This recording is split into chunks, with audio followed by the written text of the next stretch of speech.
আজকে আমরা তিন বোনে বেরিয়ে পড়েছিলাম সকাল সকাল। জানো কোথায়? আমরা তো গ্রামে যখন যাই তখন তো দুষ্টুমি করতেই থাকি, ভাবতেই থাকি কি চুরি করব। তো আজকে বাড়ি থেকে বলেই বেরিয়েছি যে মা আজকে মাঠে যাচ্ছি, মানে আজকে আলু চুরি করব। জানি না আদৌ আলু হয়েছে কি না। আর গ্রামের রাস্তাটা দেখতেই পাচ্ছ, আমাদের গ্রামে কত বাঁশ গাছ। তোমাদের যদি কারো বাঁশ লেগে থাকে অবশ্যই কমেন্টে জানিয়ে যেও। আর এটা হচ্ছিল আমাদের দাদুদের একটা মাঠ, ওই মাঠটাকে চাষ দেওয়া হচ্ছিল ধান লাগাবে বলে। তো আমাদের গ্রামের রাস্তাটা দেখো কতটা সুন্দর। তারপরে আমরা তিন বোনে গল্প করতে করতে চলে গেছিলাম একদম মাঠে। তো দেখো মাঠে কিন্তু আমরা চলেই গেছি, আর এইগুলো দেখতে পাচ্ছ সবুজে ভরা একবারে পুরো সব আমাদের অনেক অনেক আলু চাষ হয় গো। আর দেখতেই পাচ্ছ আমাদের গ্রামের পাশেই হচ্ছে ট্রেন গাড়ি যাচ্ছে, দেখতেই পাচ্ছ, তোমাদেরকে ট্রেনটাও শেয়ার করে দিলাম। ও যাই হোক, আমরা এখন মাঠে এসেছিলাম আলু মাঠে।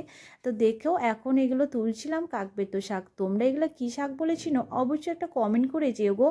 আর আমি যেহেতু আলু চুরি করব তাই জন্য বুঝতে পারছি না কোন গাছে আলু হয়েছে আর কোন গাছে হয়নি।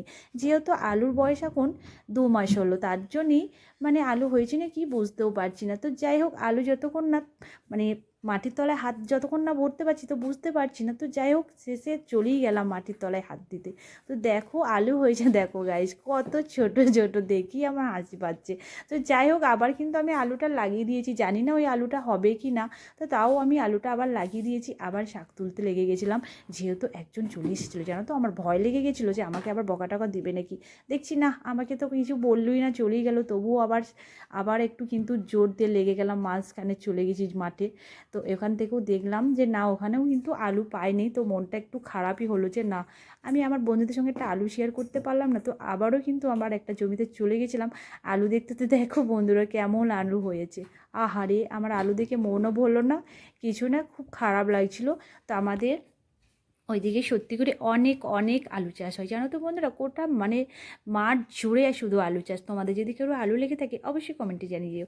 আর আমার দিদি আর বোনের কিন্তু শাকতলা কিন্তু হয়ে গেছে, আমাকে অনেকক্ষণ থেকে ডাকা দিচ্ছে যে তুই বাড়ি আয় বাড়ি আয়, আর আলু চুরি করতে হয় না, আলু তো হয়নি, আমাকে বকা দিচ্ছে। তো আমার ভিডিওটা কেমন লাগলো কমেন্টে জানিয়ে দিও। সকাল বন্ধুকে টাটা।